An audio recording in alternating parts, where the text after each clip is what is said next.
courir. Elle fait quasiment toute la moitié du parvis, tandis qu'arrive le président élu des États-Unis, dont la présence a aussi fait beaucoup jaser. Il aura en tout cas choisi pour son premier déplacement à l'étranger de président élu, que ce soit à l'occasion de l'inauguration de Notre-Dame de Paris, ou plus exactement de la réouverture de Notre-Dame de Paris. L'inauguration ayant plus de 850 ans, ça commence à être ancien. Le président Mattarella de l'Italie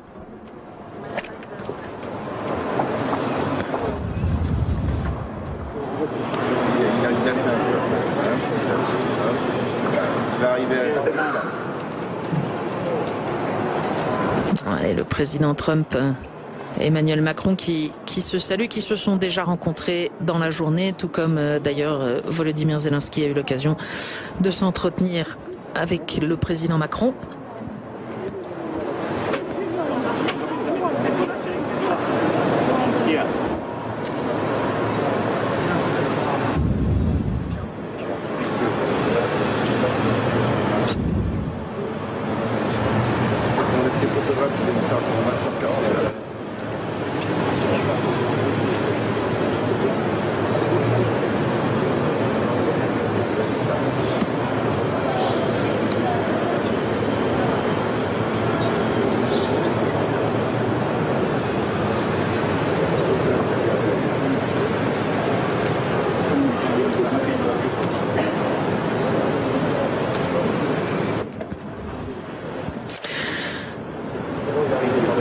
Voilà, les services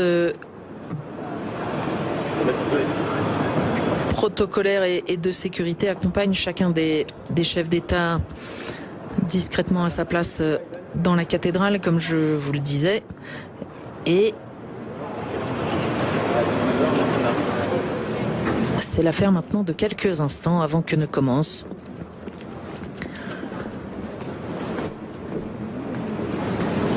le temps de la réouverture proprement dit.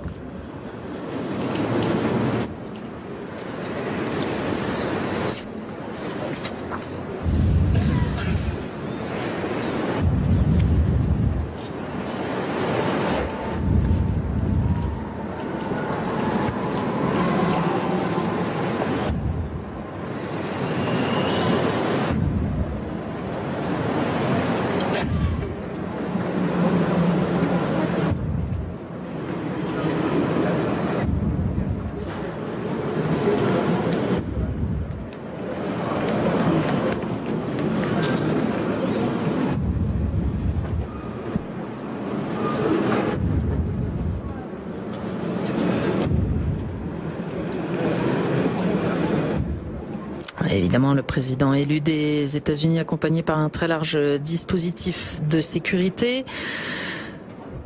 Plus léger mais néanmoins présent pour un certain nombre des autres chefs d'État présents. Et donc,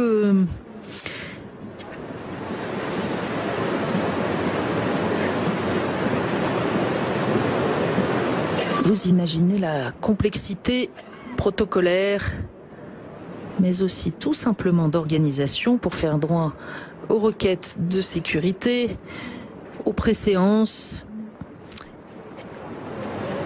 et à toutes ces considérations incontournables dans un événement qui rassemble aussi large que cela.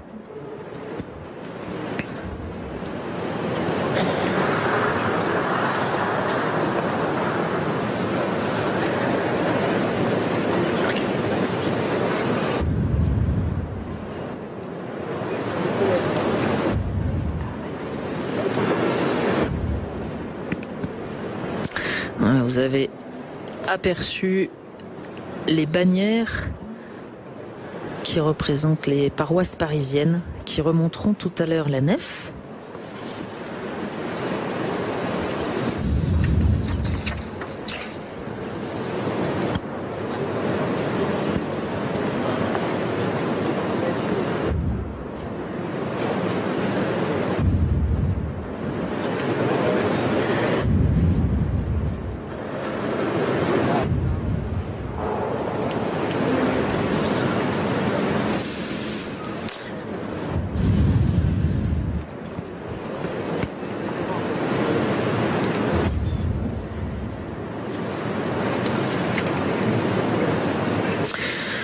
Voilà, pour vous qui, à travers KTO, attendez de pouvoir prier avec Notre-Dame de Paris. J'ai bien conscience que ces temps d'accueil de personnalités sont particulièrement longs et ne répondent pas forcément à ce que vous attendez en premier. Mais encore une fois, cela fait partie non seulement de l'événement tel qu'il a été organisé, mais de la nature même de Notre-Dame.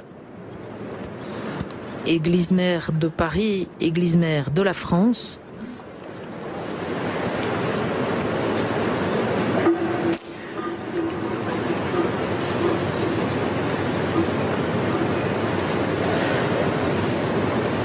On se souvient qu'à toutes les grandes étapes de l'histoire du pays, il y a eu des célébrations à Notre-Dame. On mentionnait évidemment 1945 avec le général de Gaulle, mais aussi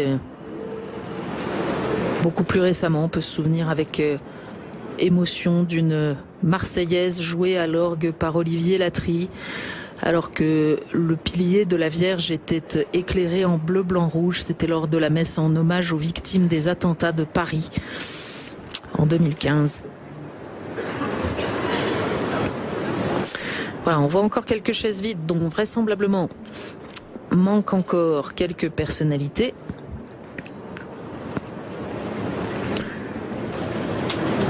Et notamment devrait se trouver aux côtés du président élu Donald Trump. On l'a vu sur le petit écriteau, Jill Biden, l'épouse du président sortant.